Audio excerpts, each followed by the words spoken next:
को देखा है नजदीक से, मैं उनकी बात कहता हूं मंच का आशीर्वाद लेते हुए आप सब तक ये बात पहुंचाता हूं। रचना का शीर्षक है बूंदाबांदी। कि हमारे घर देर से पहुंचने पर बीबी इतनी जोर से भड़की गुरु कि हम समझ गए बरसात होने वाली है शुरू।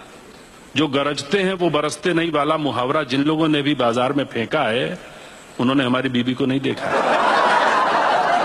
जो गरजते हैं वो बरसते नहीं वाला मुहावरा जिन लोगों ने भी बाजार में फेंका है उन्होंने हमारी बीबी को नहीं देखा है। बदलते हर मौसम का अंदाज उसके चेहरे से लग जाता है और आने वाले तूफान का पता तो उसकी आंखों से ही चल जाता है। उस दिन भी आंखों से ऐसे ही संकेत उभर कर सामने आ रहे थे और हम बचने के लिए बहानों की छतरी लगा रहे थे, पर हवा के थपेड़े छतरी को तार तार कर रहे थे, हम पे चौतरफा वार कर रहे थे। बिजली अचानक जोर से कड़की। कौन थी वो लड़की? बिजली अचानक जोर से कड़की। कौन थी वो लड़की? हमने कहा लड़की कौन सी लड़की? बताया तो काम ज्यादा है, आजकल ऑफिस में ऑडिट आया है। वो बोली अच्छा फिर कितने पैसे मिल जाएंगे इस ओवर टाइम के? क्या रेट है तुम्हारे यहां वर्किंग टाइम के? उस पैसे से हमें एक आध नई साड़ी दिलाओ या फिर कोई और बहाना बनाओ। मैंने कहा ये सच है, बहाना नहीं। वो बोली जाने दो, क्या इतने सालों में हमने तुम्हें जाना नहीं? वो बोली जाने दो, क्या इतने सालों में हमने तुम्हें जाना नहीं? अब की बादल गरजे तो दोस्तों पे हो रहे थे खर्चे। महफिल जमाई होगी, पूरे महीने की तनख्वाह एक दिन में उड़ाई होगी। महफिल जमाई होगी, पूरे महीने की तनख्वाह एक दिन में उड़ाई होगी। मैंने कहा तनख्वाह खत्म हुए तो हफ्ता बीत गया, पैसों का कटोरा तो कब का रीत गया। अब की घुमड़ी घटाएं तो हम बताएं, ले दे के रह जाता है सिनेमा, है ना? आज कौन सा टाकिज घूम लिया? बच्चों की किस फरमाइश का खून किया? आज कौन सा टाकिज घूम लिया? बच्चों की किस फरमाइश का खून किया? मैंने कहा माना कि देर कुछ ज्यादा हो गई है, पर इतनी भी नहीं कि बात का बतंगड़ बनाओ। एक छोटे से अपराध पर दाना पानी लेके चढ़ जाओ। अरे मैं तुम्हारे और बच्चों के ख्वाब सजाने की ही सजा पा रहा हूं।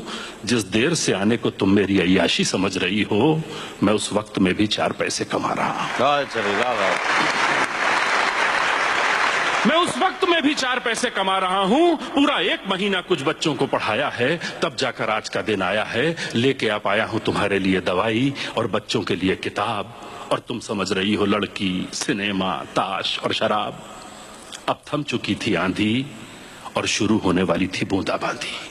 क्या बात है बाबा। अब थम चुकी थी आंधी और शुरू होने वाली थी बूंदाबांदी। माफ कर दो पत्नी बोली, हमने बेकार तुम पे शक किया, पर क्या बताएं ये महीना हमने कैसे जिया। तुम्हारा देर से आना एक बवाल उठा रहा था, मन में न जाने कैसे कैसे सवाल उठा रहा था। हमारे चारों ओर बनने लगा था कम हवा का दबाव, गजब था बादलों का जमाव। पत्नी बोली इस कठिन दौर में पति भी दूर हो जाए और मन में एक विचार भी ना आए, अभी हम इतने एडवांस्ड नहीं हुए हैं। वाह वाह वाह। इस कठिन दौर में पति भी दूर हो जाए और मन में एक विचार भी ना आए, अभी हम इतने एडवांस्ड नहीं हुए हैं। भौतिकता ने भावना के पंख अभी इतने नहीं छुए हैं। अरे हम जी लेंगे थोड़े अभावों में, पर थोड़ी सी जान बची रहने दो प्यार के भावों में। ये कहकर वो गले से लग गई और गले लगते हुए उसकी एक आंख दवाई और एक आंख किताब पर थी। मेरी कमीज और उसका आंचल दोनों भीग रहे थे। बारिश पूरे शबाब पर थी, बारिश पूरे शबाब। बहुत अच्छा।